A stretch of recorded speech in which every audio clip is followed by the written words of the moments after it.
So he was conscious on the way to the hospital? He was conscious on the way to the hospital. He was conscious in the ambulance. He was conscious after they did the surgery. The silence just broke. Suge Knight, locked up with nothing to lose, finally said what everybody been thinking for 30 years. 3 words about Biggie being Pop that just flipped the whole game. The truth wasn't hiding. People just been too scared to say it out loud. The silence just broke. For nearly 3 decades, everybody who knew something kept their mouth shut. The code of the streets, fear of retaliation, loyalty to the wrong people. Whatever the reason, the truth about Biggie's murder stayed buried under layers of silence. Witnesses saw things they never reported.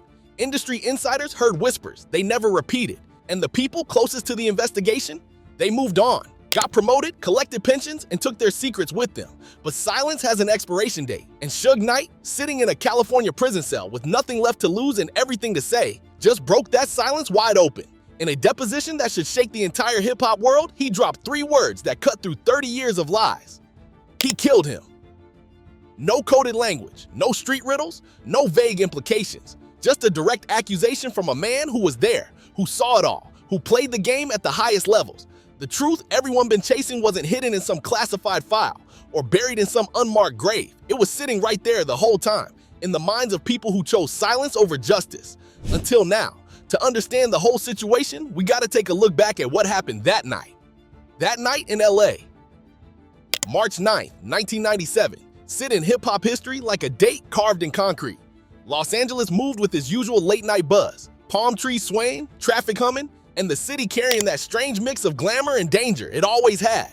Folks were leaving the vibe party at the Peterson Automotive Museum, energy high, cars pulling off, cameras flashing, laughter spilling into the street. Nobody knew the night was about to shift from celebration to tragedy in a matter of minutes. Biggie was only 24, riding in that black Chevy Suburban with his team close by.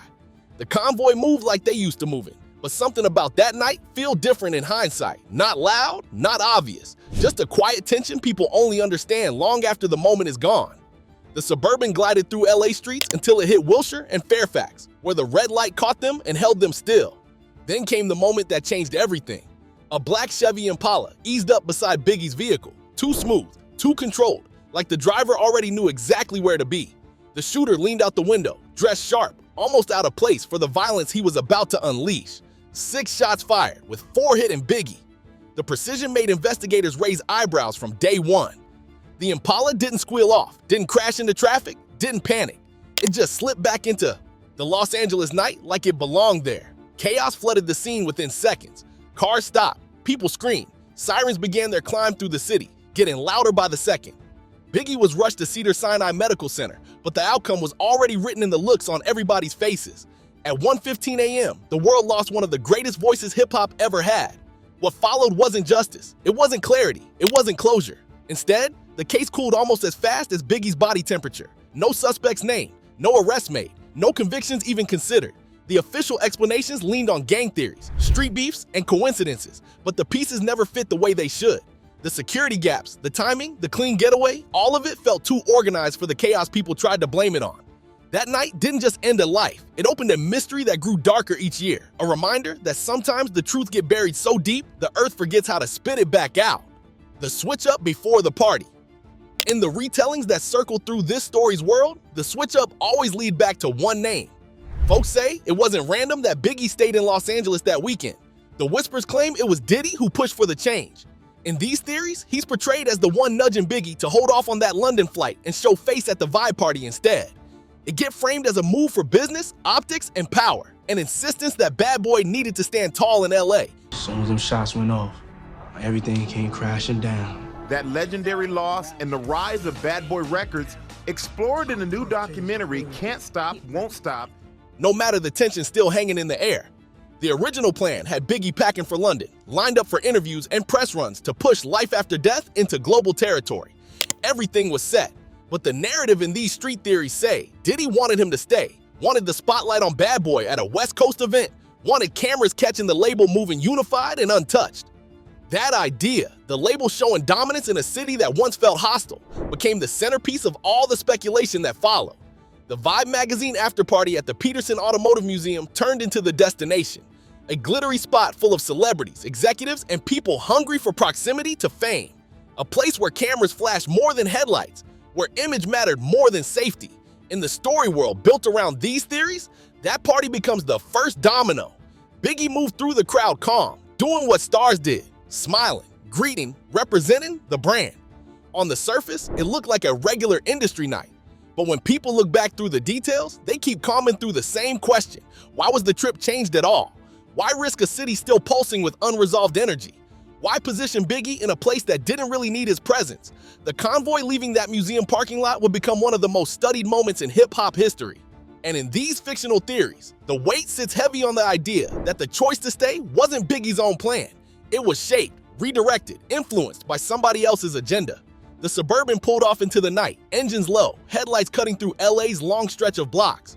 But every time the timeline is revisited in these retellings, folks go back to that one shift in the schedule. One decision rooted in confidence, strategy, or maybe just pride. A single change that set the whole night on rails. It wasn't meant to ride. Suge Knight's 3 words.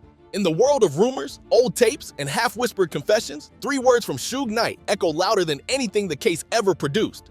The phrase gets repeated, chopped up, slowed down, and analyzed by people who've been trying to make sense of Biggie's death for decades. In this story's universe, those 3 words hit the culture like a warning shot, pushing everybody to revisit what they thought they knew. Suge's life been tangled up with hip-hop history, tragedy, and power moves that shaped the entire landscape. When he speak, even from behind concrete walls, people listen, or at least they lean in close. His statement get passed around on podcasts, shows, documentaries, even barbershops, and every retelling twists the meaning just a little more. What stands consistent is the weight, the tone, the suggestion that somebody in Biggie's circle knew more than they ever said. The comparison Suge draws between Tupac's death and Biggie's turns into a major point of analysis. In these theories, folks paint Pac's last moments as shared. Suge in the same car, both men caught in the line of fire, both bleeding under neon Vegas lights. 2 targets hit together, 2 lives locked in the same danger. But Biggie's night, as the storytellers in this universe frame it, plays out different. Biggie riding one way, Diddy moving in a separate vehicle, untouched by the chaos. This contrast becomes fuel for speculation. Not proof, not certainty, just the kind of coincidence that make people look twice. Analysts in this fictional retelling map out the timelines, the routes, the positioning, the decisions made by everybody that night. They ask why one leader was shoulder to shoulder with his artist during danger, while another held distance during a moment that turned deadly. Suge's words don't offer clarity. They offer possibility, a clue, a crack in the wall that already had too many fractures. His statement pushes the idea that Biggie's death wasn't random, wasn't some messy fallout of coast-to-coast beef, but something orchestrated, calculated, pulled off with precision that matched a professional hand. The culture reacts in waves. Some call Suge bitter, some call him honest. Some say he's stirring old wounds for revenge, but no matter what people believe, them 3 words force the case back into the spotlight. They turn speculation into momentum, demand into urgency, conversation into investigation. In a mystery built on silence, Suge's voice becomes the loudest noise the case heard in years. And whether his words hold truth or just spark more questions, the impact is undeniable. The timeline shifts again, and the story keeps getting darker. The setup was too clean. Listen, when you've been around the game long enough, you know the difference between chaos and calculation. What happened to Biggie that night? That wasn't no random act of violence. That was a military operation disguised as a street hit. Let's talk about the shooter first. This man pulled up to a red light on Wilshire Boulevard wearing a suit and bow tie. A bow tie, like he was heading to somebody's wedding or a Nation of Islam meeting. Clean cut, calm, collected.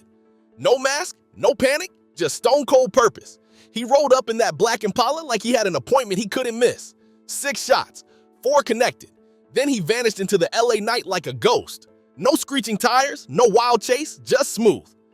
That's not amateur hour. That's a professional who knew exactly what he was doing and knew he wouldn't get touched. Now, let's break down the security situation, because calling it security is being generous. The people supposed to be protecting one of the biggest rappers in the world had no real training. Officers who were supposed to be on duty that night didn't even have radios to communicate with each other.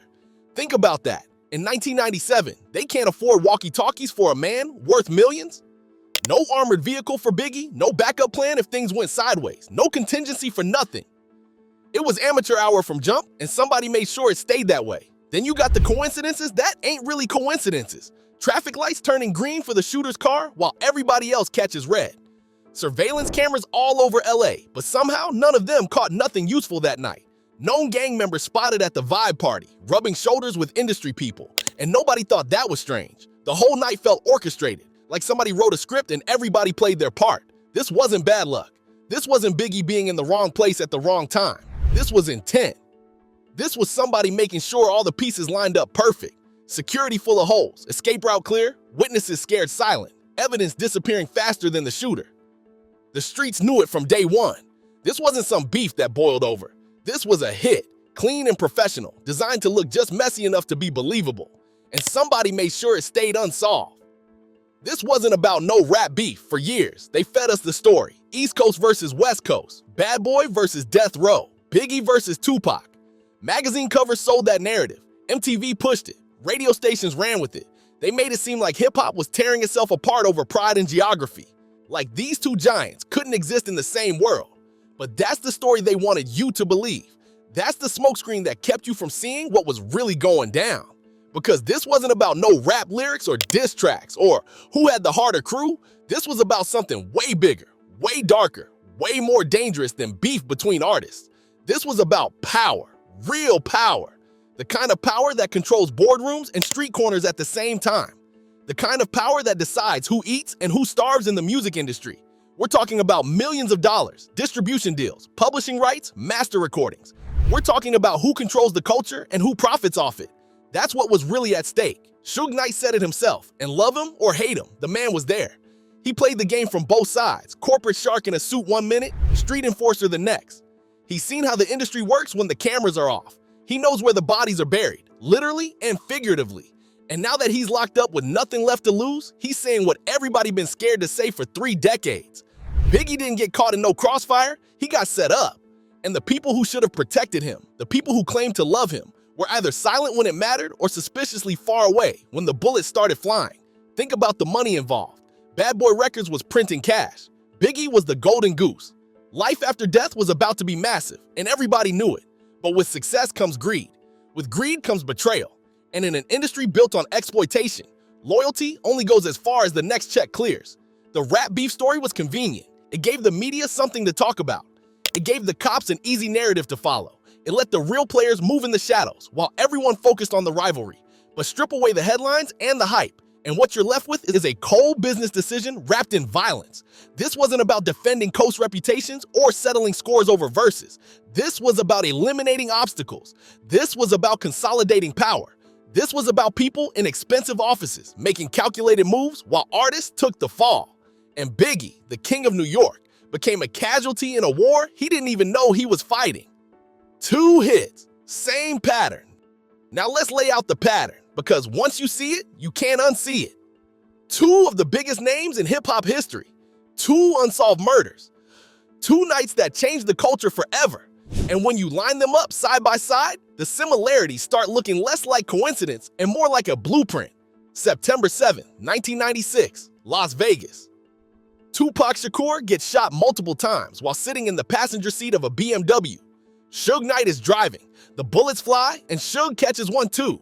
Fragment lodged in his head. He's bleeding, injured, but he survives. Pac doesn't make it. 6 days later, Tupac Shakur is gone at 25 years old. But here's the thing, Suge was right there. He took fire, he bled beside his artist. Whatever you think about Suge Knight, that night he was in the line of fire with his man. Now flip it. March 9th, 1997, 6 months later. Los Angeles, Biggie Smalls gets hit at a red light, 4 shots through the Suburban, fatal wounds. And where's Puff Daddy, the man who runs Bad Boy, the man who convinced Biggie to stay in LA instead of flying to London?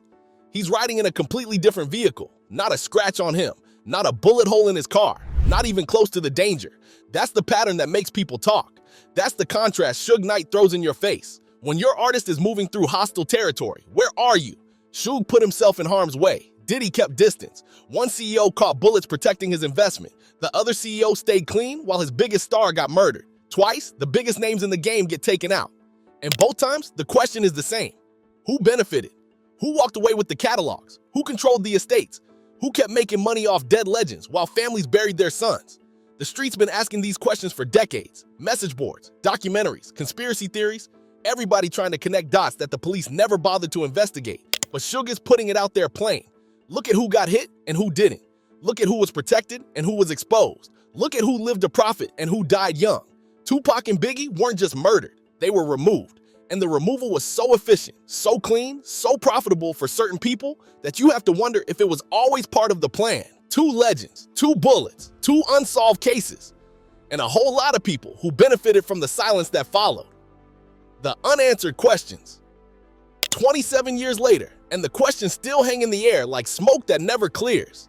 Every answer the LAPD gave just created 10 more questions. Every investigation that went nowhere just made the conspiracy theories grow louder. Why was security so trashed that night? We're talking about the notorious B.I.G., one of the most valuable artists in hip-hop, rolling through LA with barely trained personnel and no real protection plan. That's not an oversight. That's negligence at best, complicity at worst. Why did the LAPD shut down the investigation so quick? They had leads, they had witnesses, they had theories pointing at dirty cops and gang connections, but somehow the case went cold faster than it should have. Files disappeared, witnesses recanted, evidence got lost. The department that's supposed to serve and protect seemed more interested in covering up than solving. And the biggest question of all, why is Suge Knight finally talking now? After 30 years of code, silence, and street rules, why break now? Some say it's revenge against the people who left him to rot in prison. Others say it's guilt, a conscience finally speaking up. Maybe it's simpler than that. Maybe it's just time. Time to stop protecting the people who orchestrated the whole thing. We've spent 3 decades romanticizing what happened, building shrines, making documentaries, creating mythology around 2 men who got killed in cold blood. We call them legends, icons, martyrs for the culture. We talk about their deaths like it was some tragic destiny, like the streets just claimed them because that's what streets do. But that's exactly what the guilty want. They want you focused on the legacy instead of the crime. They want you buying albums and wearing t-shirts instead of demanding accountability. They want Biggie and Pac to be symbols instead of murder victims who deserve justice. Stop calling it a tragedy. Start calling it what it is, betrayal. Cold, calculated, profitable betrayal. These weren't casualties of some rap war. They were eliminated because they were too powerful, too valuable, too much of a threat to people who wanted control. This wasn't fate bringing them down. This wasn't the game catching up to them. This was people in positions of trust making calculated decisions while counting future profits. And every day we treat their deaths like some mystical hip-hop folklore. We let the real killers sleep peacefully. Biggie and Pac weren't just artists. They were sons, fathers, brothers. They deserve more than platinum plaques. They deserve truth.